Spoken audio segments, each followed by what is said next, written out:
I've never run 100 kilometres. In fact, the furthest I've ever run in one day is 70 kilometres. So how do you go about running a 100 kilometre trail race? In this video, I'm going to set down my training plan for the UTA 100 in the Blue Mountains west of Sydney on May 14.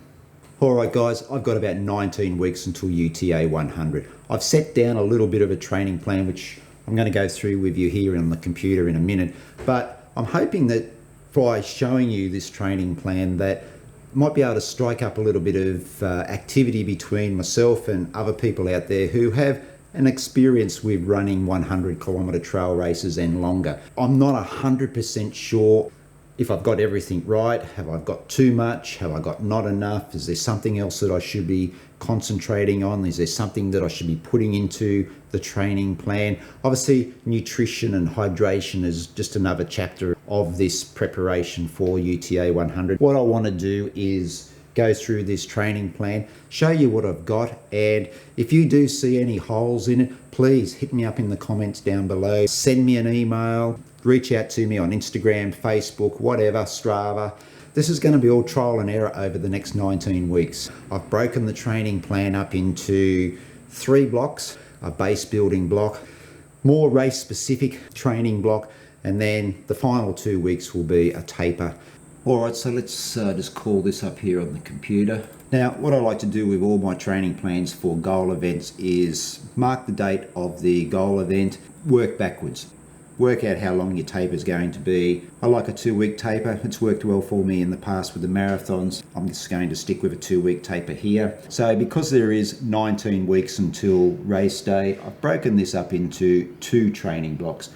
First training block will be 9 weeks. It's the base building phase where I'm logging lots of Ks, just getting the body used to running on the trails again, getting used to the stairs. I don't know how many thousands of stairs in the UTA. So that's what it's all about. Let's be honest, 100K is going to be a long day. The more double up days that I can do, I think the better. I'm treating some of my recovery days as double up days just to get the mileage up. Let me know if I'm off the mark there, guys. Now, mileage wise, in this first base building phase, I'm looking to build up to about 160 kilometers a week. So that's a 100-mile week. Now, in week 1 here, you can see that there's a race, Hares and Hounds 50-kilometer trail event. This race I'd penciled in because next month was going to be the Tarawera Ultra Trail 100 in New Zealand that I was doing, but because of COVID and all the situations with international borders and that, we can't get to New Zealand, so that was being cancelled.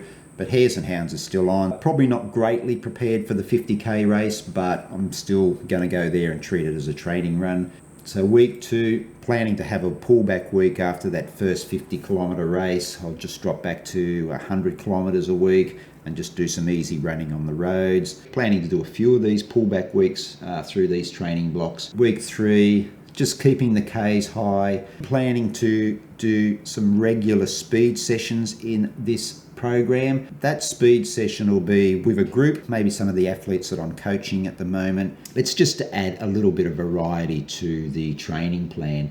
Also acts as a double up day, a good mileage building day. Midweek long runs, always on a Wednesday in this early phase, and back onto the trails for the long run on the Sunday. Now, I'm not going to actually set any specific distances for these long runs on the weekend. It's all about time on legs, and that just builds all the way through. I've got another race here in week 4, heading back to Mount Biawar to do the half marathon this time at night. You might remember in a video late last year, guys, where I did the Mount Biawar marathon and we ran through the dungeon, 3 times. Hopefully, weather permitting, we're going to get to do the dungeon once this time. Again, building up to 138k, building and topping out around 165 kilometers. That's sort of guesswork because these trail runs on the weekend where I'm out there 4, 5, 6 hours, not sure how far I'm going to get. I'm just thinking that I won't be too far off that 165 kilometer mark. Moving in now to the event specific phase, and this is more really honing in on nutrition, hydration, carrying the vest, all the gear that I'm going to have to carry at UTA. Now, I'm moving the trail runs to a Monday because that's my days off from work. Just allows me to have some more time. I'm building up here 6, 7, up to 8 hours on the trails. I don't know if that's enough. I don't know if it's not enough.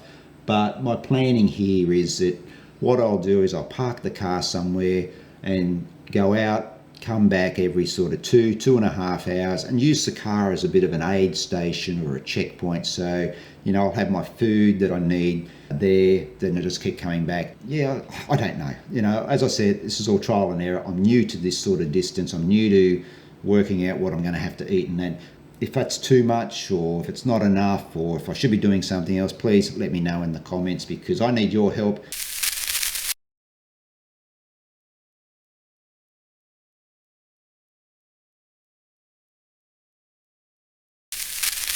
Even though the event specific phase is more honed in on UTA, still very similar looking training block, building up again to that sort of 150, 160-ish kilometres per week.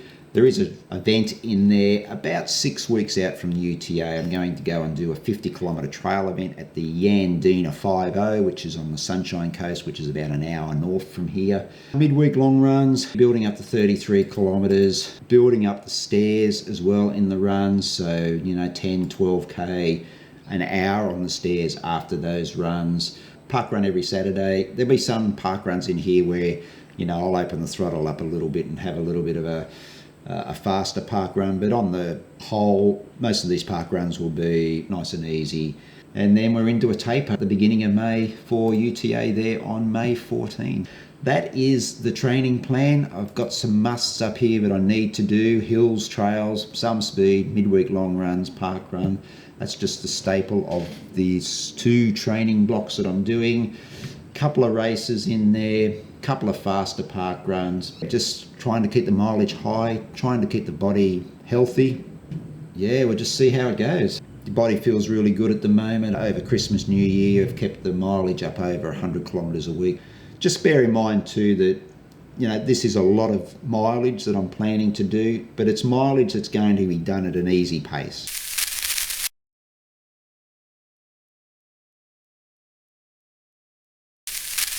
I want to make sure that I complete the 100 kilometres at UTA. I want to make sure that between now and then that my pace is coming down, that I'm able to sustain a pace for a long period of time.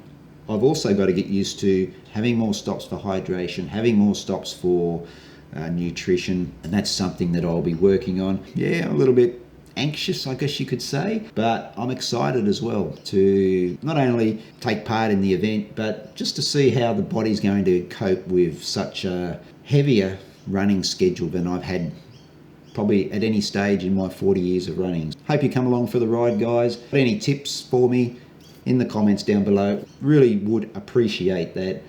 All that needs to be done now is lace up the shoes, get out the door, and just get it done. Make sure you give the video a thumbs up if you have enjoyed it, and make sure you comment. Really looking forward to taking you along on this journey of me preparing for a 100 kilometre trail race. 19 weeks, here we go. See you in the next video, guys. Run free, run happy. I'll catch you then.